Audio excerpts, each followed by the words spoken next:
Tình yêu chân thành, như lời Phật dạy, không phải là thứ cảm xúc rạo rực nhất thời hay sự đam mê quá đà.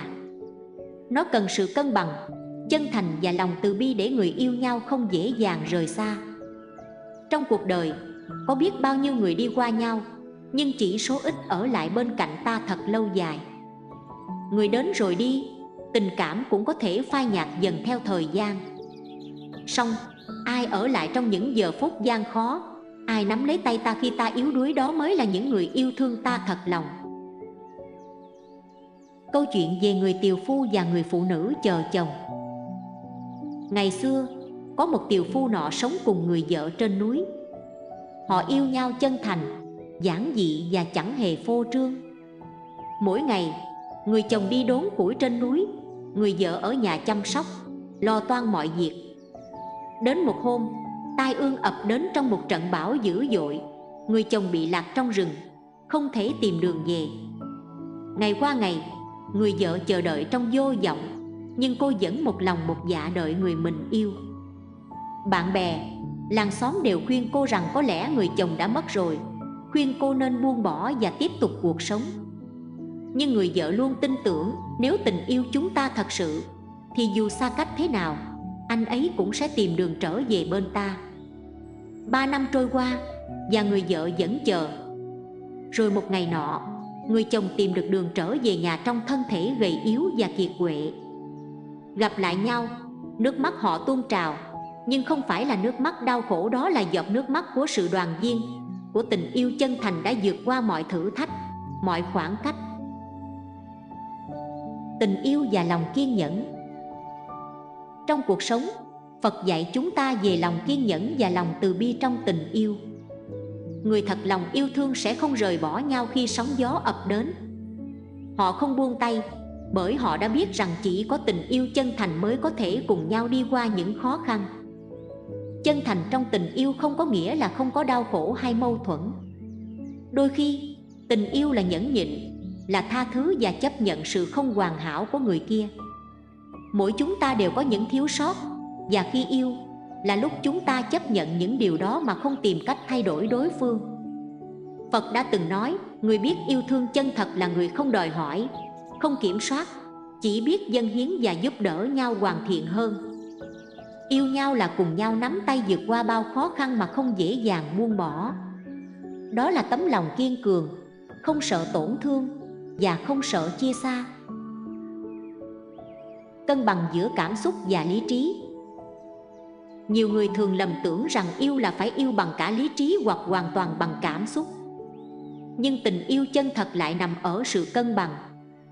Phật dạy rằng quá chấp niệm sẽ sinh đau khổ, còn quá lạnh lùng sẽ sinh xa cách.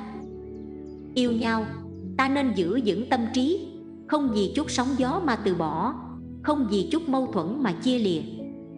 Lý trí giữ cho tình yêu khỏi bị cảm xúc chi phối, còn cảm xúc giữ cho tình yêu luôn sống động và có ý nghĩa. Trong những giờ phút gian nan nhất, ta vẫn giữ vững niềm tin, luôn hy vọng và dâng hiến, biết rằng người thật lòng sẽ ở lại bên ta. Cũng giống như cây trúc mềm dẻo trước gió bão, nhưng không bao giờ đổ. Tình yêu chân thành sẽ vượt qua mọi cơn bão cuộc đời.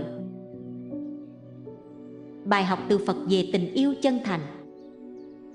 Cuộc sống ngắn ngủi, gặp nhau, yêu nhau đã là nhân duyên đáng trân trọng. Nếu gặp được người thật lòng yêu thương, hãy giữ họ ở lại bằng sự chân thành, bằng tình yêu không cần lý do to tát.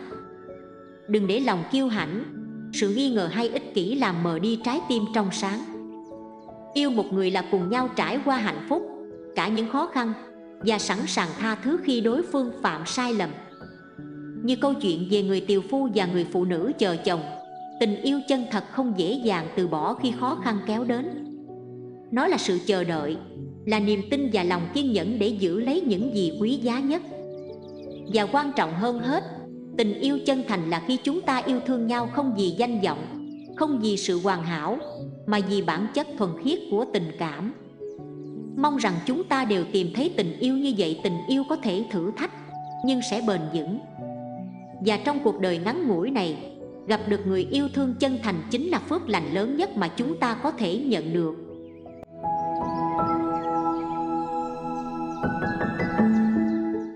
lòng tin và sự kiên nhẫn, chân lý của tình thương. Trong những thời điểm khó khăn, khi cuộc đời dường như chỉ toàn những thử thách và khó khăn, chúng ta dễ thấy mình lạc lõng, cô độc và đôi khi mất đi niềm tin vào chính mình. Nhưng chính trong những lúc ấy, sự hiện diện của một người thân yêu, một người hiểu và sẵn sàng đồng hành, như một tia sáng giữa màn đêm. Niềm tin là điều không nhìn thấy, không chạm vào được, nhưng ta có thể cảm nhận qua sự kiên nhẫn, sự bao dung của người bên cạnh. Hôm nay, chúng ta cùng nhau khám phá bài học về niềm tin và sự kiên nhẫn qua ánh sáng của những lời Phật dạy. Câu chuyện về Đức Phật và người đệ tử thất bại.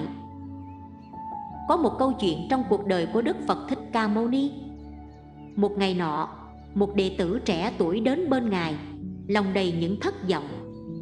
Người đệ tử đã cố gắng tu tập rất nhiều năm nhưng dường như không đạt được bất kỳ tiến bộ nào. Thất bại, anh cảm thấy mình vô dụng, mất đi niềm tin vào bản thân. Anh hỏi Đức Phật: con đã cố gắng hết sức, nhưng không có gì thay đổi. Có lẽ con không có đủ tài năng hay sự kiên nhẫn để tiếp tục con đường này. Đức Phật chỉ lặng lẽ mỉm cười, rồi dẫn người đệ tử đến bên một dòng sông. Ngài bảo anh ta hãy quan sát những viên đá dưới dòng nước.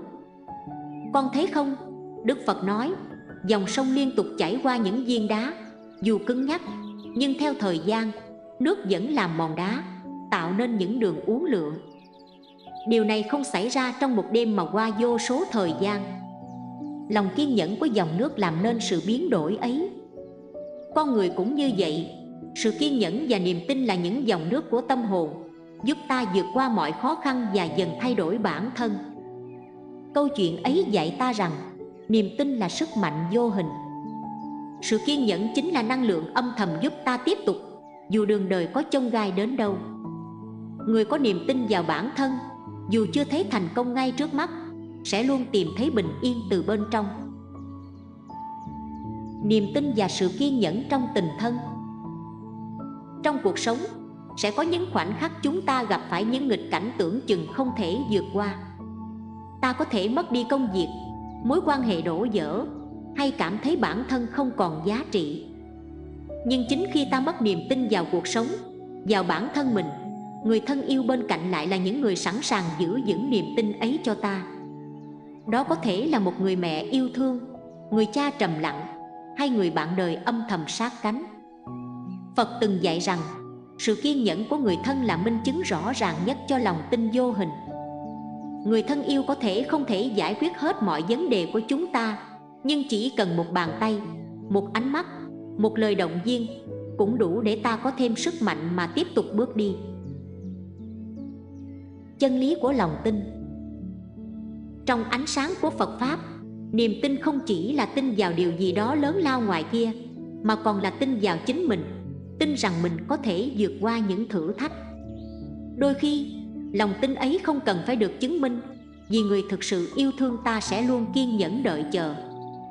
Họ không cần thấy kết quả ngay lập tức, mà họ tin vào tiềm năng, vào sự thay đổi, vào con người thật của ta. Khi gặp phải khó khăn, thay vì chìm đắm trong thất vọng và mất đi lòng tin, hãy nhớ đến những người vẫn luôn tin tưởng và kiên nhẫn chờ đợi ta. Sự kiên nhẫn của họ là động lực để ta vững bước. Ta không phải cô độc, vì trong những thử thách ấy, ta không chỉ tìm thấy sức mạnh bản thân, mà còn thấy rõ tấm lòng của những người yêu thương ta. Niềm tin là sợi dây kết nối yêu thương. Đức Phật dạy rằng tình yêu và niềm tin là những điều thiêng liêng, cần được xây dựng từ từ qua từng hành động nhỏ. Sự kiên nhẫn không phải là chờ đợi một cách bất lực, mà là hành động xuất phát từ tình yêu thương và lòng trắc ẩn. Khi ta yêu thương ai đó thực sự, ta kiên nhẫn, ta không từ bỏ, ta sẵn sàng ở bên dù cho người đó có những lúc yếu lòng. Cũng như đệ tử trong câu chuyện đã nhận ra, chúng ta đều có thể có lúc yếu đuối, nghi ngờ chính mình. Nhưng khi ta nhớ đến sự hiện diện lặng lẽ của người thân, lòng ta lại tràn đầy niềm tin. Họ không đòi hỏi, không phán xét, mà chỉ lặng lẽ đợi chờ và yêu thương. Thực hành lòng tin và sự kiên nhẫn. Phật dạy, sự kiên nhẫn chính là bài học lớn lao mà ta cần thực hành mỗi ngày. Khi ta rèn luyện sự kiên nhẫn trong mỗi hành động, lời nói và suy nghĩ, ta sẽ nhận ra rằng niềm tin và sự yên bình tự nhiên đến với ta. Hãy kiên nhẫn với chính mình, với những sai lầm và thất bại. Bất cứ khi nào thấy mình muốn từ bỏ, hãy nhắc nhở bản thân về người thân yêu đã luôn bên cạnh, giữ vững niềm tin cho ta. Hãy trở thành dòng nước nhẹ nhàng nhưng bền bỉ, uốn lượn quanh những tảng đá thử thách của cuộc đời. Đừng vội nản chí, đừng bỏ cuộc trước khó khăn. Thay vì chỉ mong muốn thành công ngay lập tức, hãy đặt trọn lòng tin vào hành trình mà mình đang đi, vào những người đã luôn kiên nhẫn với ta. Bài học từ lòng tin và sự kiên nhẫn. Kết lại, lòng tin là một năng lượng tinh khiết, không phải để thấy mà là để cảm nhận. Người thực sự kiên nhẫn và yêu thương ta sẽ luôn ở lại bên cạnh, dù cho những thử thách có khắc nghiệt đến đâu. Đó là bài học từ những lời Phật dạy về tình yêu thương, về lòng tin, về sự kiên nhẫn vô điều kiện. Hãy trân trọng những người đã luôn bên cạnh bạn, để lòng tin và sự kiên nhẫn trở thành ánh sáng dẫn lối, để khi bạn vượt qua những khó khăn, họ vẫn ở đó và bạn vẫn thấy mình được bao bọc trong yêu thương. Lời Phật dạy rằng dù cuộc đời có thay đổi ra sao, người biết yêu thương thật sự sẽ không bao giờ xa rời ta. Vậy nên đừng quên cảm ơn những người đã tin tưởng ta. Hãy sống sao cho xứng đáng với niềm tin ấy, để khi nhìn lại, ta không chỉ thấy mình đã trưởng thành, mà còn thấy mình đã đền đáp tình yêu thương bằng tất cả lòng kiên nhẫn và trân trọng.